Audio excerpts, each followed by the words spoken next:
श्री सद्गुरुदेव परमात्मने नमः। श्री रामचंद्राय नमः। आप श्री सद्गुरुदेव की सन्निधि में हैं। अब इस पुस्तक के तीसरे भाग से हम वह सब कुछ पढ़ेंगे जिन्हें हम वार्तालाप, गुरुदेव के साथ कुछ बातें और गुरुदेव के पत्र है। तो इसमें पुष्ट 17 से हम शुरू करते हैं। श्री रामचंद्राय नमः। मां बची बहन कृष्णा कुमुद नानी बहन, सादर आशीर्वाद।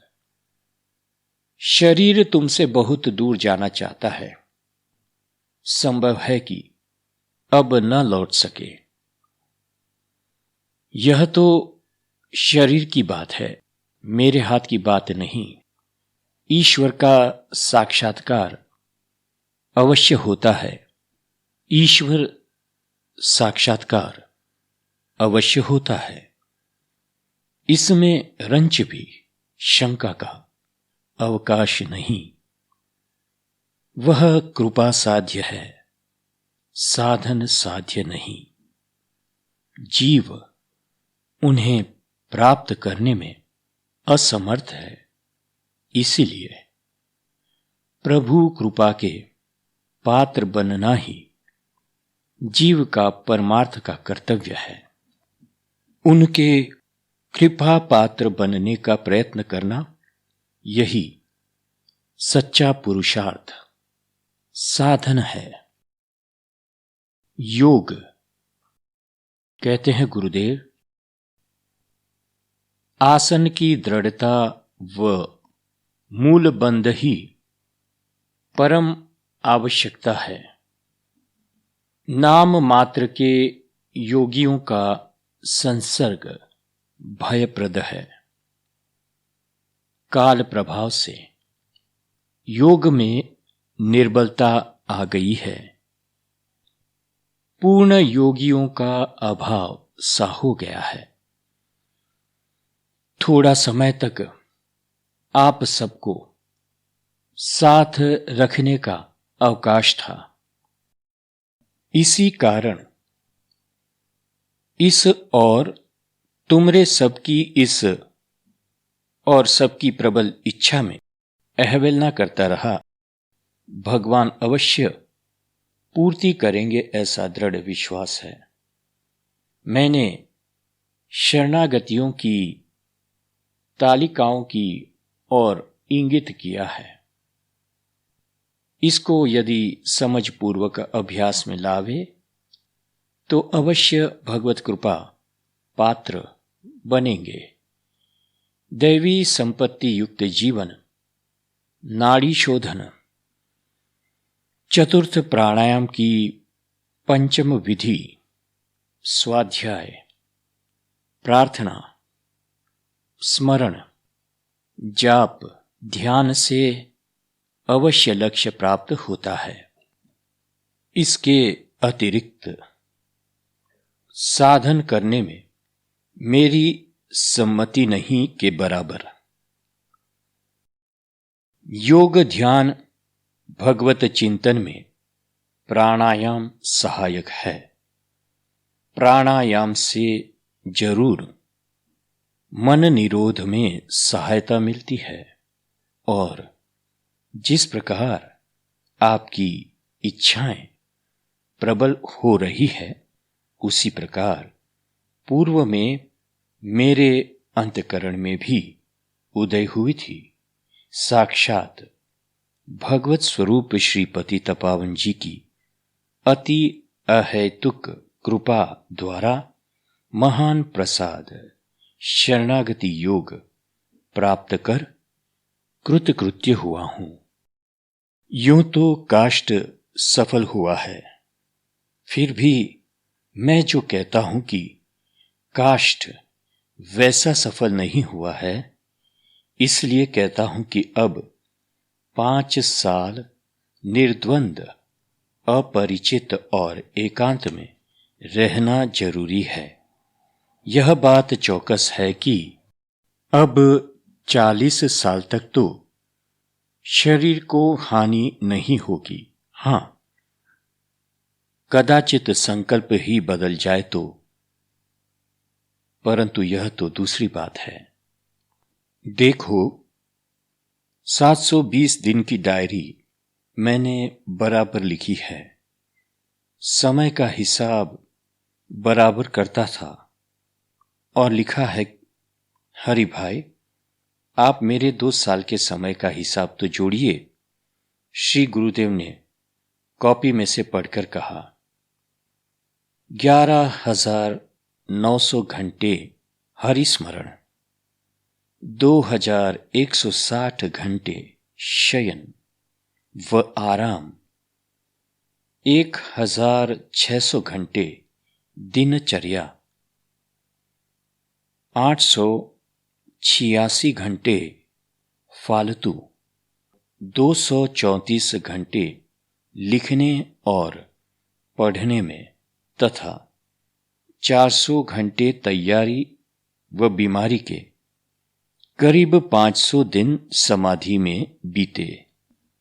लिखने पढ़ने का समय नहीं रहता था, फिर भी सब मिलाकर 12-13 दिन लिखने पढ़ने और स्वाध्याय में बीते हैं। देखो, मेरी लिखी हुई एक कॉपियां, जब जो कॉपी हाथ में आ जाती थी उसमें लिख देता था। क्या क्या लिखा गया आगे का है, देखो। जब जागृत होता था तब वातावरण को लेकर भी कुछ कुछ लिखा गया है। इसमें जो बाल गोष्ठी लिखी गई है वह व्यवहार परमार्थ दोनों का मार्गदर्शन करती है। श्री मानस जी की आरती, कुछ कुंडलियां, दोहे आदि भी है। कुछ लोगों के मन की स्थिति की ओर संकेत करने वाले पत्र भी है।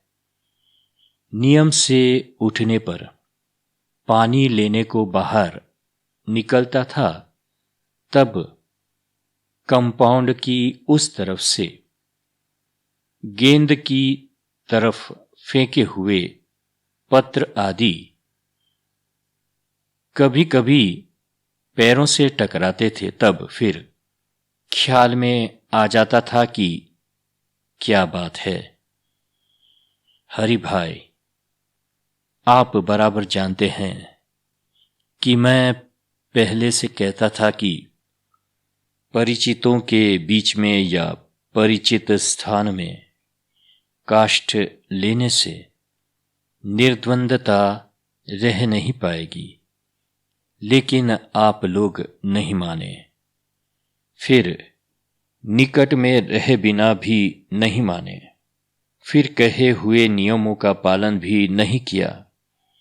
यह सब कुछ कहना नहीं चाहिए, फिर भी कर्तव्य निष्ठा से कह रहा हूं। मर्यादा दूर ही रहे तुलसी किए विचार, निकट निरादर होत है जिमी सुरसरी वरवार। मुझे तो कोई ऐतराज नहीं, न हानि भी है। देखो, सभी बाल काले नहीं हुए, कुछ श्वेत रह गए हैं, फिर भी 40 साल तक कोई हानि नहीं होगी। अगर 5 साल निर्द्वंद रहने दोगे तो। सुनो, मैंने कॉपी में लिखे हुए पत्रों में भी यही बात है। आप सबके लिए साधन भजन का मार्गदर्शन भी लिखा है। कृष्णा के पत्र का जवाब भी लिखा है। बची बहन को साधना का मार्गदर्शन लिखा है। श्री गुरुदेव के पास में 6-8 नोटबुक है। उनमें से 2-3 देखने के पश्चात श्री गुरुदेव ने कहा, देखो, यह रहा पत्र का उत्तर। आशीर्वाद। पत्र तो बहुत दिन पहले मिल चुका था, परंच एकांतवास के कारण उत्तर न लिख सका। अब जाने तुम्हारी क्या स्थिति होगी।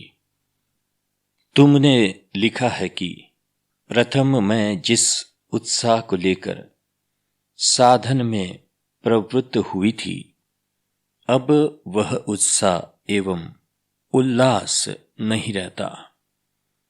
कृष्णा बहन हाथ जोड़े हुई कहती हैं, आप एकांत में मुझे कहने की कृपा करें। भाई बहनों से मकान पूरा भरा है, यहां भी सब है। कुमुद बहन लिख रही है, दरवाजे भी खुले हैं।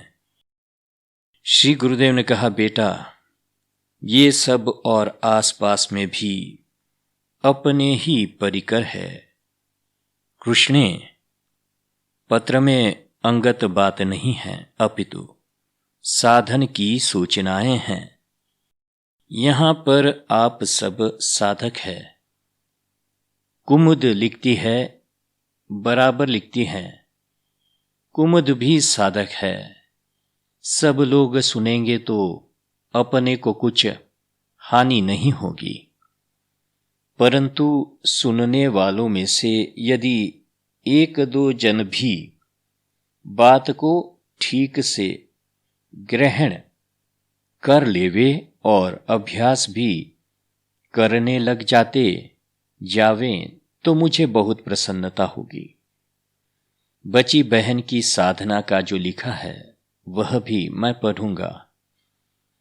साधना और सन्मार्ग हर किसी के लिए है, और साधु तो पब्लिक प्रॉपर्टी है ना। कृष्णा बेटा, समझ में न आवे तो एकांत में मेरे से समझ लेना। और भी 3 मास तो सबके साथ में मोटी मां के यहां रहना है ना। कुमुद को भी पत्र लिखा है, पहले उसे पढ़ता हूं। आप लोग सब सुने और खूब सोचना समझना, यही मेरी इच्छा है। समय बहुत कम है।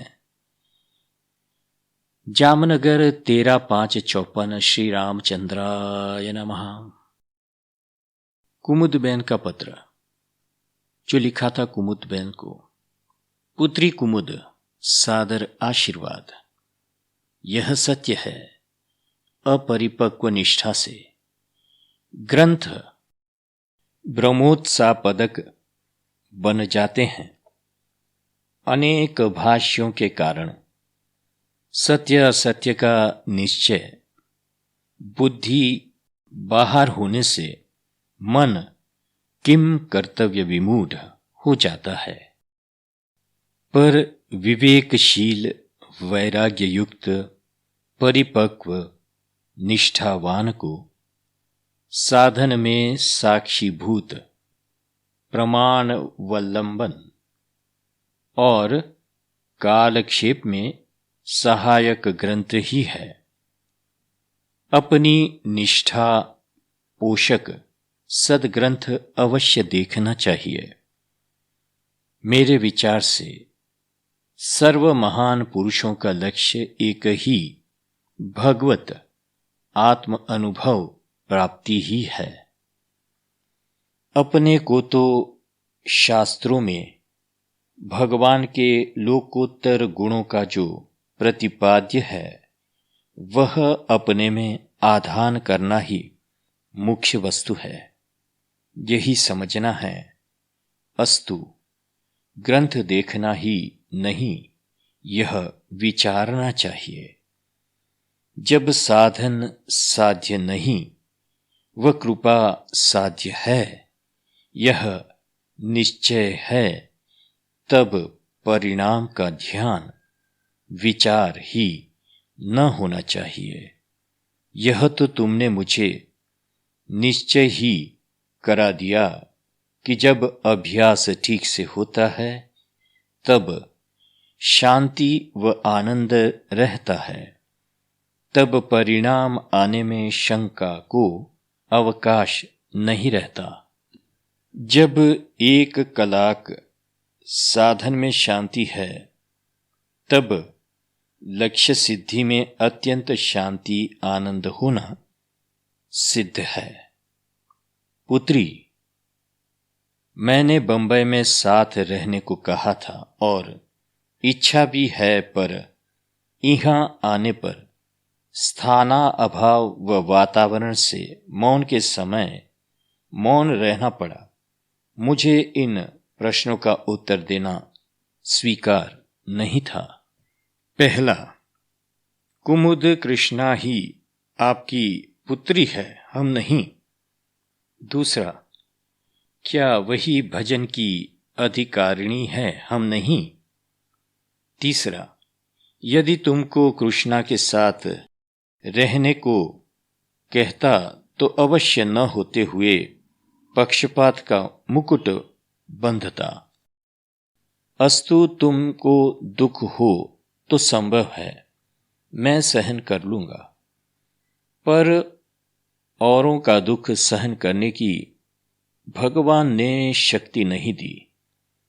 काष्ठ पश्चात 3 मास मोटी मां के पास रहना है, वहां तुम आ सकोगी। आगे पुष्ट 74 पर 74 पर परम पूज्य श्री गुरुदेव श्री के हस्ताक्षर। इच्छा, शासन, कामनाएं विद्यमान होते हुए हम स्वतंत्र हो गए हैं, ऐसा समझना अज्ञान है। जीव भगवत कृपा बिना स्वतंत्र नहीं हो सकता। यह निश्चय है कि वास्तविक स्वतंत्र तो केवल एक अखंड श्री रघुनाथ जी है और कोई नहीं है।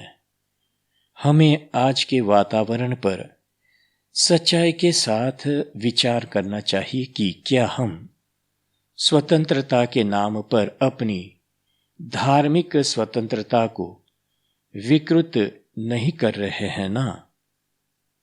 इस वक्त भोगी भाई ने आकर कहा, बापू, गिरधर अदा दर्शन के लिए आए हैं।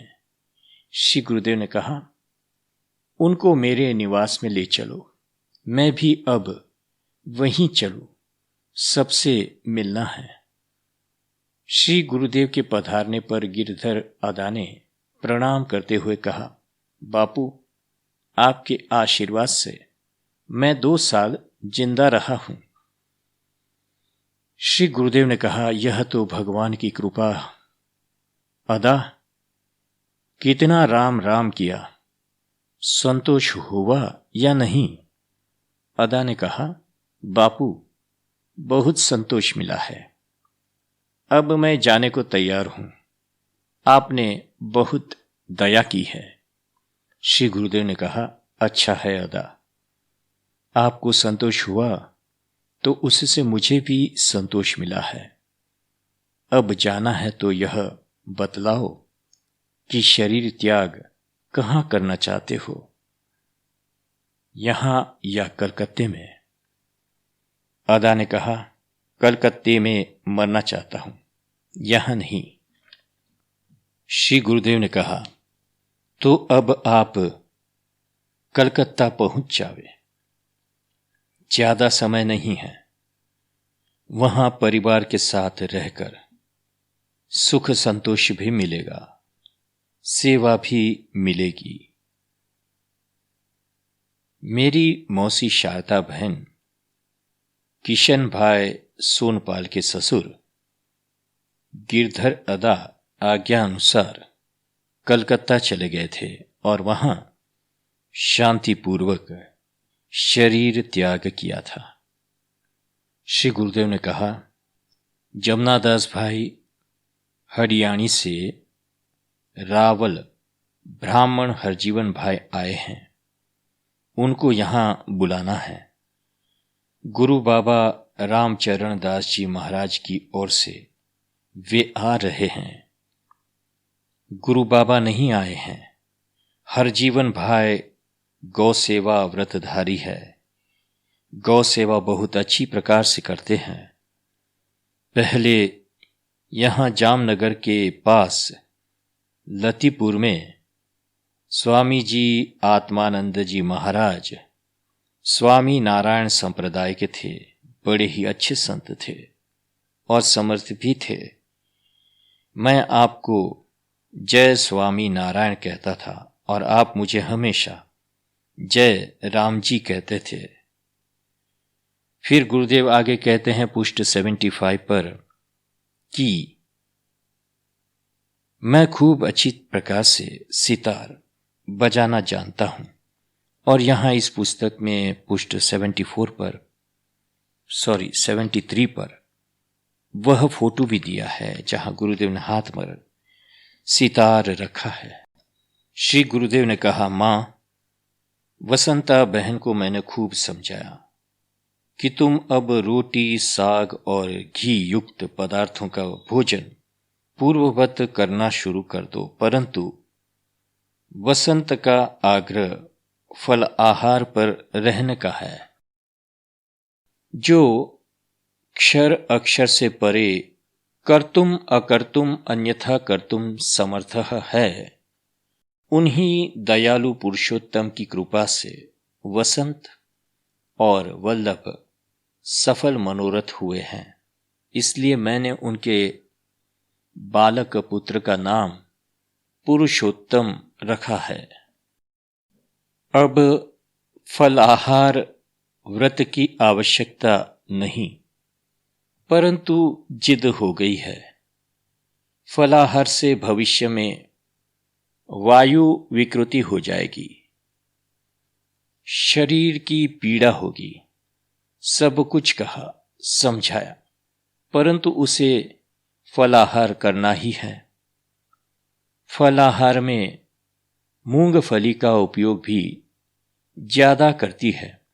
मैंने वसंत से कहा है कि मूंगफली को 8-10 घंटे तक पानी में भीजने देना, पश्चात मंद आंच पर सेकना या उबालना और सौंठ, नमक व काली मिर्च के साथ लेना, तो उसका वायु दोष निकल जाता है और खूब ताकत देती है, परंतु अधिक प्रमाण में नहीं लेना चाहिए।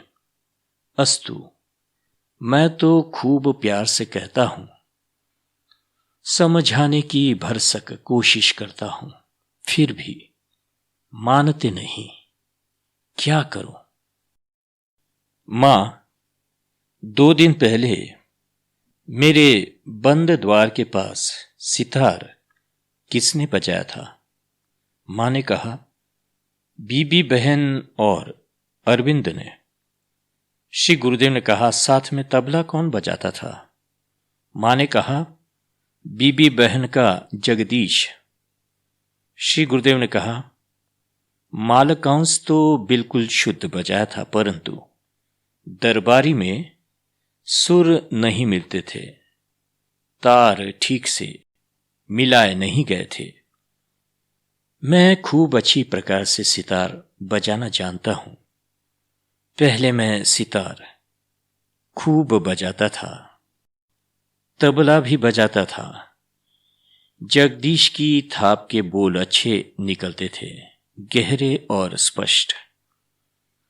मां ने कहा, आपकी पीठ में कहीं कहीं छोटे छोटे घाव जैसा दिखाई पड़ता है, ऐसे घाव किसके हैं? श्री गुरुदेव ने कहा, अरे मेरी मां, तुम्हारी निगाह में ये घाव आ भी गए? अब इनके खैर नहीं।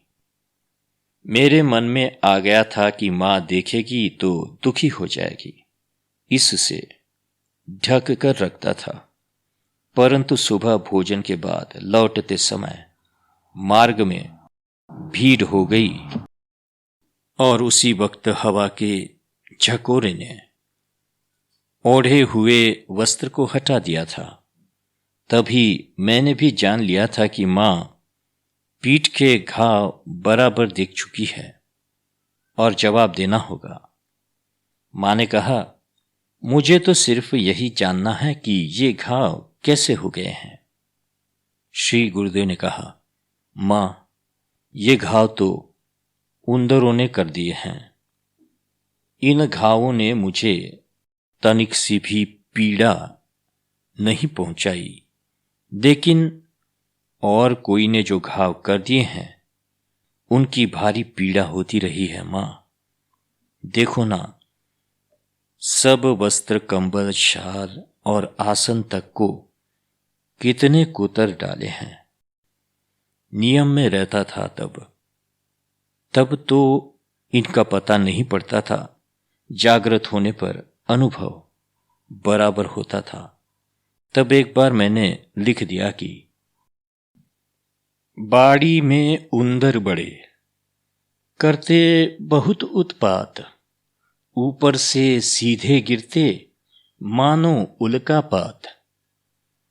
गिरे मानो उल्कापात, वाहन लंबोदर के, आ डटते सेज पर मानो मेहमान यह घर के। किया बनाने स्वागत न बहा उज्रदारी में, सुनहु मैया मेरी बड़े उंदर बाड़ी में। छबिल मामा ने घावों की सफाई करके मरहम लगा दिया, परंतु श्री गुरुदेव बिल्कुल मौन रहे। तब साहस बटोर के मैंने पूछा, बीबी बहन का सितार है यहां, आप बजाएंगे? तबले भी है। श्री गुरुदेव ने कहा, ना जी, पहले बजाता था फिर छोड़ दिया। मैंने पूछा, क्यों? श्री गुरुदेव ने कहा, मैं सितार बजाता था। आप यहां पर ध्यान देकर सुनिए। मैं सितार अच्छा बजाता था। एक बार कश्मीर में एक संगीतकार महात्मा जी से श्रीपति तपावन जी भगवान ने कहा, इस वक्त तो आपका सितार वादन व संगीत रसपूर्ण दशा में सुना है, परंतु कृपा करके संगीत सुनाने को भविष्य में ना आवे। संगीत का उपयोग प्रारंभ में केवल भाव अनुसंधान साध्य करके ऊपर चढ़ जाने के लिए उचित है। आपके लिए हमेशा के लिए अच्छा है, कारण कि पूर्वाश्रम में आप संगीताचार्य रहे हैं। हमारे जैसे संतों महात्माओं के लिए संगीत का अर्थात गायकी का मनोरंजन त्याज्य है। संकीर्तन में स्वाध्याय पाठ में हमारे लिए थोड़ा बहुत उचित है, ताकि सुमधुर व लयबद्ध होवे। श्री विग्रह के कैंकर्य में भी होता है। बस तब से ही सितार बजाना छोड़ दिया। संगीत व गायन का फंद भजन साधन करने वालों के लिए बाधक होता है, यह मेरी अनुभूति है। सितार छोड़ने पर भजन में विशेष प्रगति हुई थी और खूब आनंद भी आया था। पद गाए मन हरखिया, साखी कहें आनंद, सत्य नाम नहीं जानिया, गले में पड़ गया फंद। गायन के रस में भजन के पुरुषार्थ का रस फीका नहीं पड़ जाए, इसका खूब ध्यान रखना। प्रथम लक्ष्य है साधन, चित्तवृत्ति निरोध। तब फिर संगीत, गायन, संकीर्तन, कथा, वार्ता इत्यादि करने पर वृत्तियां जरूर बढ़ती है और भजन में एकाग्रता सधती नहीं, बिखरती रहती है। सर्वप्रथम तो लक्ष्य सिद्धि करने में सारा पुरुषार्थ जुटाना अनिवार्य है। अनुभूति रस प्राप्त कर लेना ही चाहिए। चल वो हैं पंचकोश को, चलियो न एकऊ कोश। तन थकियो मन नहीं थकियो, यही बड़ो अफसोस। कहो कौन का दोष, हो जी मन सारे ग म प ध नी सा गाइए रे। गाइए रे हो जी मन खूब गाइए रे, सारे गा म प ध नी सा गाइए रे। गाइए रू मन को खूब रिझाइए रे, हो जी मन खूब रिझाइए रे, सारे गा म प ध नी सा गाइए रे। गाइए रू अलाप तान खूब गाइए रे, प्रभु को अति ही बिसराइए रे, सारे गा म प ध नी सा गाइए रे, हो जी मन को खूब बिसराइए रे, बिसराइए रे। यह बहुत ही बड़ी बात कह दी है गुरुदेव ने। गाने बजाने में मन को नहीं लाना चाहिए। वृत्तियां कहीं न कहीं दौड़ी चली जाती है परमात्मा से दूर, परमात्मा तत्व के अनुसंधान से दूर ले जाती है। तो ध्यान रखना, सुनना भी उतना ही बेकार है। और फिर आगे गुरुदेव कहते हैं, बीबी बहन, ज्योति बहन, अरविंद इत्यादि को तो बराबर संगीत कला तथा और भी कलाओं का जानना चाहिए। कलाओं को तथा कलाकारों को बढ़ावा देना चाहिए। श्री गुरुदेव ने दिनांक 8/8/62 को राउरकेला में मेरी मौसी कमलिनी बहन व उनके पति शांति कुमार राजा के यहाँ विराजे थे। सुरेश कुंदन लाल जी उपाध्याय अनंतपुर वाले, हनुमंत सिंह पपरेंदा वाले, मेरी मौसी नानी बहन और मैं साथ में थे। कमलिनी बहन के बालक पुत्र दीपक ने सितार बजाया था और बालक पुत्री सुरेखा ने भारतनाट्यम नृत्य श्री गुरुदेव के समक्ष किया था। श्री गुरुदेव ने प्रसन्न चित्त से सुना व देखा था। पश्चात श्री गुरुदेव ने कहा, मैं सितार अच्छा बजाता था पहले। कमलिनी बहन ने व दीपक ने सितार श्री गुरुदेव के श्री हस्तों में देते हुए कहा था कि कुछ भी थोड़ा बजाइए ना। श्री गुरुदेव ने कहा, मैं क्या बजाऊं, बहुत साल हो गए, बजाने का छोड़े। यूं कहते हुए तारों को केवल झंकृत किए और दीपक को सितार दे दिया। उस वक्त का एक फोटो है जो यहां दिया गया है पुष्ट 73 पर, आप लोग जरूर देखना। यहां गुरुदेव ने कलाओं से तो पूर्ण इनकार नहीं किया था, लोगों को सीखना चाहिए ऐसा कहा था, कहा है, पर साधना में जो आगे बढ़ते जाओगे तो फिर यह अपने आप छूटता जाएगा, यह निश्चित है। श्री रामचंद्राय नमः। श्री सद्गुरुदेव नमः। हरि ओम तत्सत। हरि ओम तत्सत। हरि ओम तत्सत।